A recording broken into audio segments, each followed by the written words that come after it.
Look, y'all, we don't do these things on purpose. I think the air conditioner is now working. You get it, right? So I think it's on. I think it's doing its thing. I think we'll cool down. I promise we're not doing this to manipulate you, but the problem is real. But before we do anything else, can we please hear it for our fabulous 6th through 12th grade youth members serving in today's service?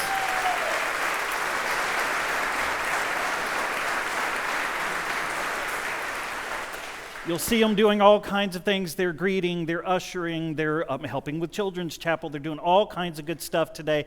A lot of people will say, young people are so important because they are the church of the future, which is fine and not untrue. But at our church here at St. John's, I would encourage you to view it differently. I would encourage you to say, young people are so important, not just because they are the church of the future, but because they are an integral, beloved, vital part of the church of today.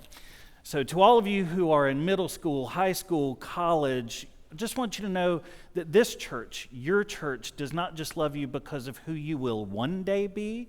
We already love you because of who you already are right now. And you are important today. You are loved by God today. God has a purpose for you, and you have gifts and ministries to share today. So to that end, I ask everyone here, please, to make special note of today's bulletin insert inviting you to take stock in youth. Youth and volunteers will be stationed out in the breezeway today after the service, so you can talk with them about that and invest in our young people and all that God is doing for them, to them, through them today. All right, like I said, today is also parish meeting day. At the end of the service, right after the post-communion prayer, we will have a quick 15-minute comfort break, not 15 and 1 second, not 14 and 59 seconds, but 15-minute comfort break, and then we will reconvene right here in the nave for some reports and updates from your fellow lay leaders. And if you've not already voted for new vestry members, please do so during the break. And I also encourage you to read about all the wonderful things that have transpired this year at St. John's in our annual report, which you can download via the link in today's paper chimes. But first, let's do the thing that we always do. Let's do what we're supposed to do. Let's open the scriptures and hear what God has to say to us today. This year, we have been reading the Bible together. Y'all know that. The whole thing, the whole parish. And in the last few weeks, we have finally landed on the prophets.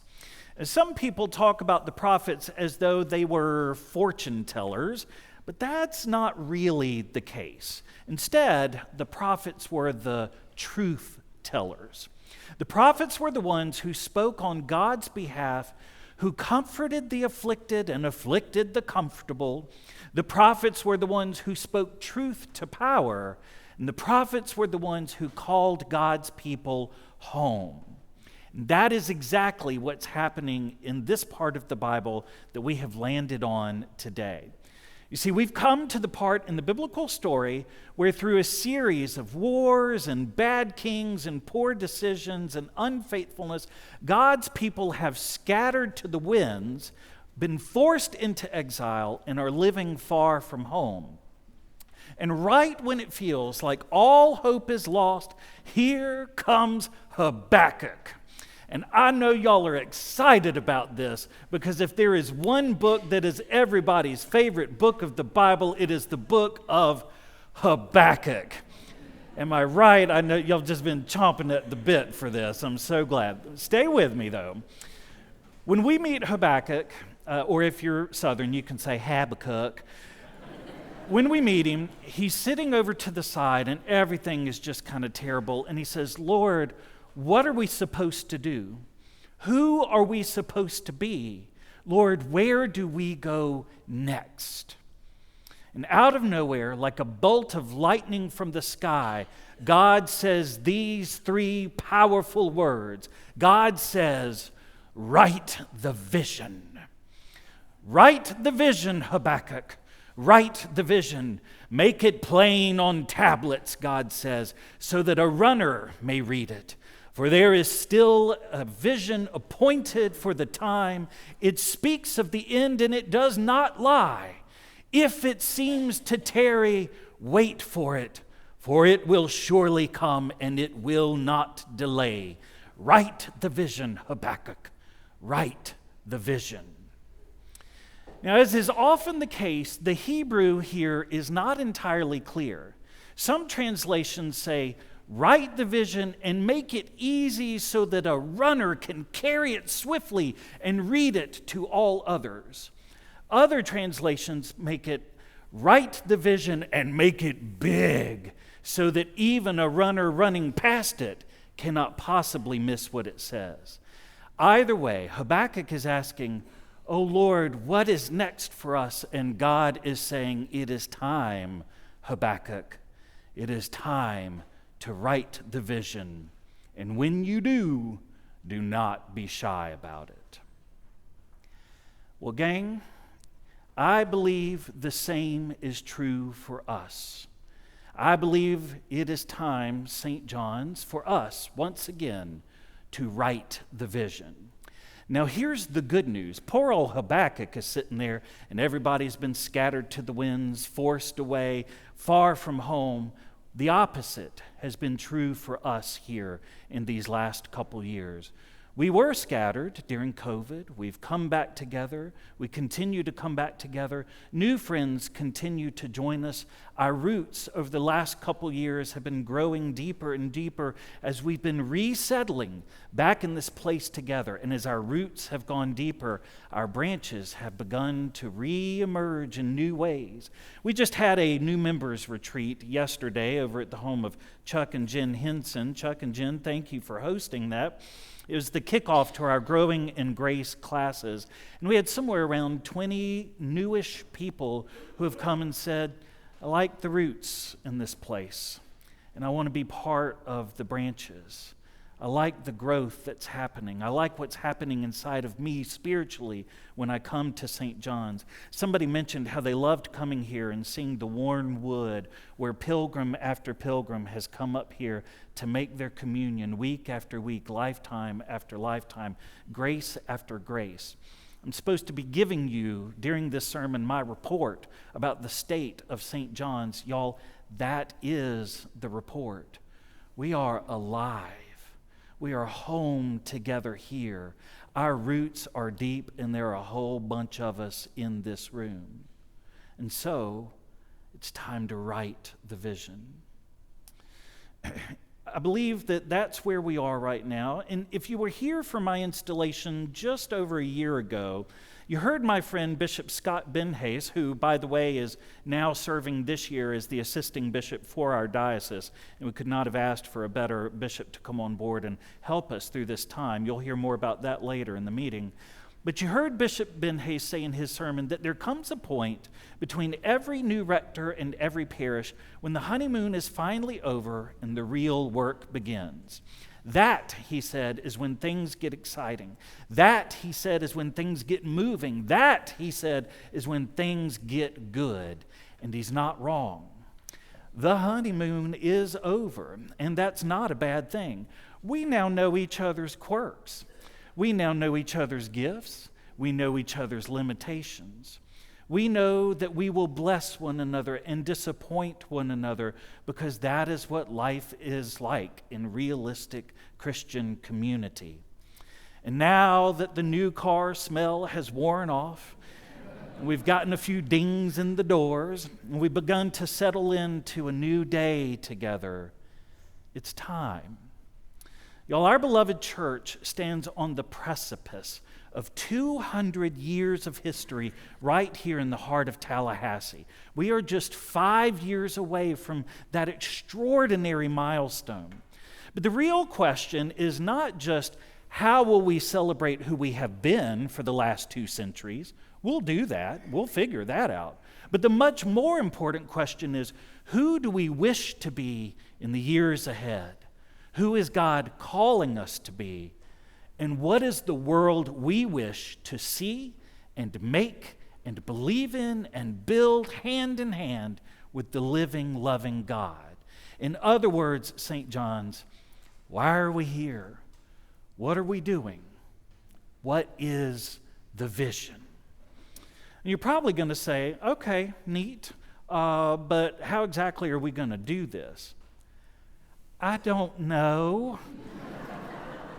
Y'all have done this kind of thing before. I've done this kind of thing before. Chances are it'll look a little different from how we've each done it in the past. But the two things I know for certain is that good things take time and they require the whole community. To that end, it will not happen overnight, and we're going to need to do it together. Obviously, your vestry and your staff will play a large role in helping to shape whatever the conversations that we all have might look like.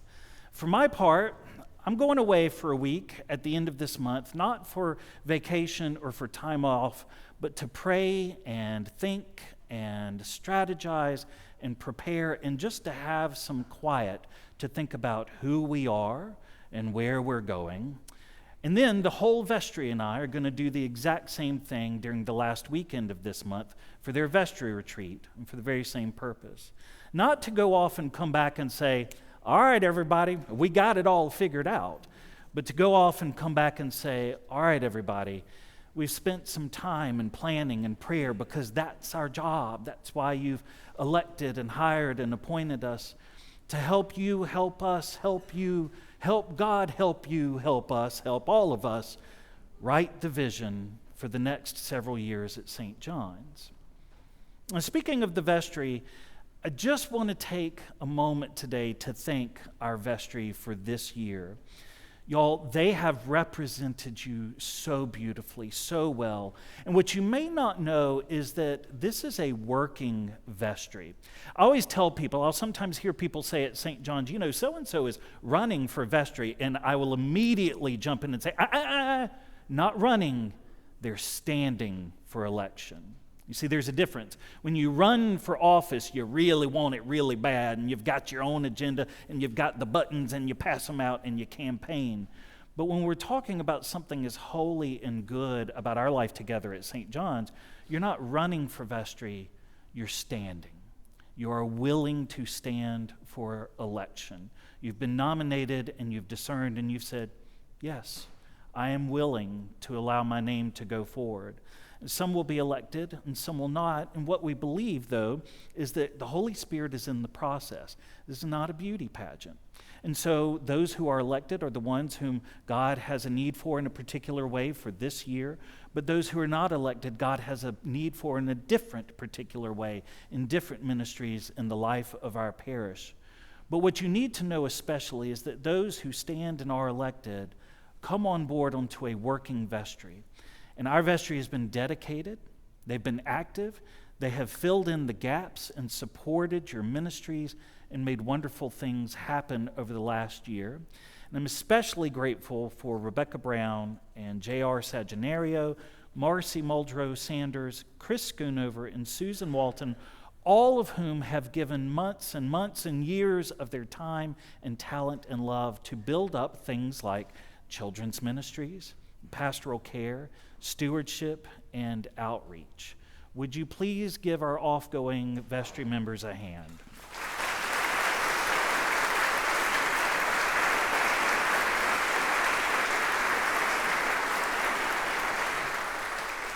And to all of you who have said yes to being on the slate, God bless you and thank you. God has a purpose for all of us in this parish, and I can't wait to see what that looks like for all of us in the coming year. I also want to mention a couple things about some of our staff. First, if you will recall, it was during this sermon last year that I told us we were still desperately searching for a badly needed associate rector. And I talked about it, and lo and behold, a visitor was sitting right over there in the pews, and that visitor came up to me later and gave me a slip of paper with a name and a number and said, I know somebody. Her name is Leslie Roraback. You should call her. She should be your new associate rector. You see, everyone, the Lord works in mysterious ways. And so maybe lightning could strike twice, you know? Like maybe if I put the petition out there this year, then one of you will come forward and say, I've got that thing. And so what I'm really putting at the top of the wish list this year, you know what it is the rest of the $1.5 million for the HVAC. And so I'm just expecting that some person will just come up after the service and say, here it is, this is it, it's what you were looking for. But in all seriousness, how fortunate we are to have Mother Leslie with us.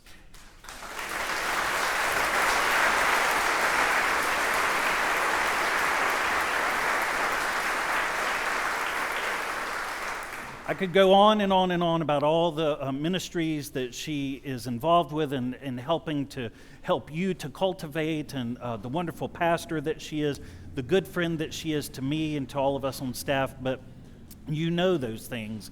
I will also say this, though, about our staff. I will say that it was a complete and total bummer, Mandy Schnitker, when our beloved Mandy came to me last year and said, you know, I think I've done what I was supposed to do, and I have loved it, but it's time for me to open some new doors.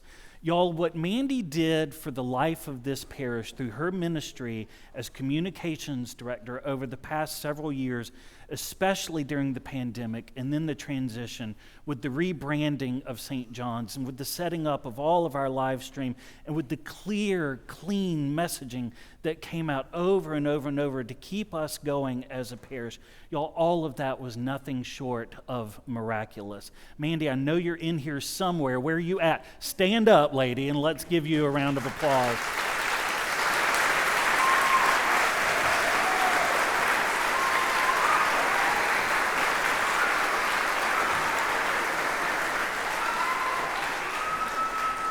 Mandy is one of the least shy people I've ever met, and yet she's shy about this kind of stuff. But we already miss you on staff, but we're excited for everything new coming for you, and we're glad that you are right here still with us in the pews. And then I'm sure you've all have read the very recent news about the amazing Kate Kyle, our current Director of Finance and Faith Formation, which, yes, is the most ridiculous title in the world. And yet she was able to hold those two things, especially over this last year when we needed someone to hold those two things. Kate has been invited to take a new position with the Village Square right here in Tallahassee, an organization that fosters peace and conversation and bridge building and mutual understanding. And if ever there were a need for that in our world and in our city, and if ever there were someone perfect for that role, it is Kate Kyle. And so again, it's a bummer, but our loss is truly Tallahassee's gain. So Kate, thank you for your 7 years of extraordinary ministry here at St. John's.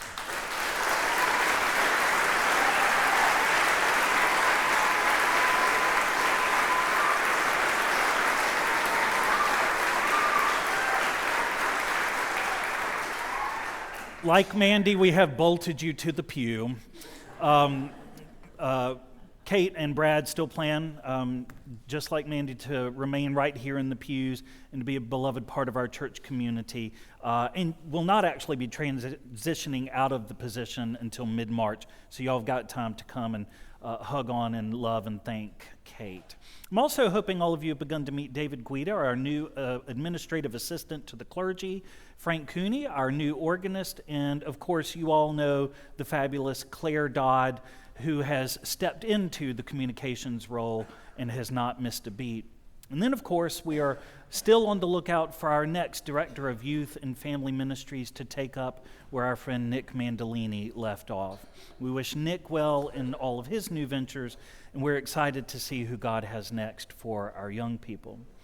But in the meantime, thank you to all of our volunteers, too numerous to name, and especially those who in recent months have met the needs of our youth and children and are keeping those ministries growing strong. The truth is, in an organization this large, there are always going to be comings and goings, but I believe for every going, God already has a new person in mind with new gifts and skills to help us in new ways that we might not even be able to ask or imagine just yet as we continue to love and serve here at St. John's. Now, y'all have noticed that I've only mentioned the HVAC like once or twice now. That's partially because, I could have made this whole sermon about this, but I already did that sermon a couple weeks ago. It's partially because you'll hear from Ramsey Sims about it during the meeting, and it's partially because, look, I just truly believe that we're going to do what we need to do to reach that goal. And besides, as important and as big as something like the HVAC is, it is not the main thing. You and I don't come here to worship a piece of machinery. The main thing, my friends, as it ever has been and ever shall be, is the love of our Lord Jesus Christ. St. John stands on the precipice of 200 years as a bastion of God's unconditional love, healing, forgiveness, and grace. That's where we are, y'all. And so now it is time. It is time to ask, Lord, what are we supposed to do? Who are we supposed to be? Lord, where do we go next? It is time, y'all, to write the vision so that even a runner can read it. For there is still a vision for the appointed time. It speaks of the end and it does not lie. If it seems to tarry, wait for it will surely come. It will not delay. So repeat after me, St. John's. Write the vision. Write the vision. Write the vision. Let's get to it, and amen.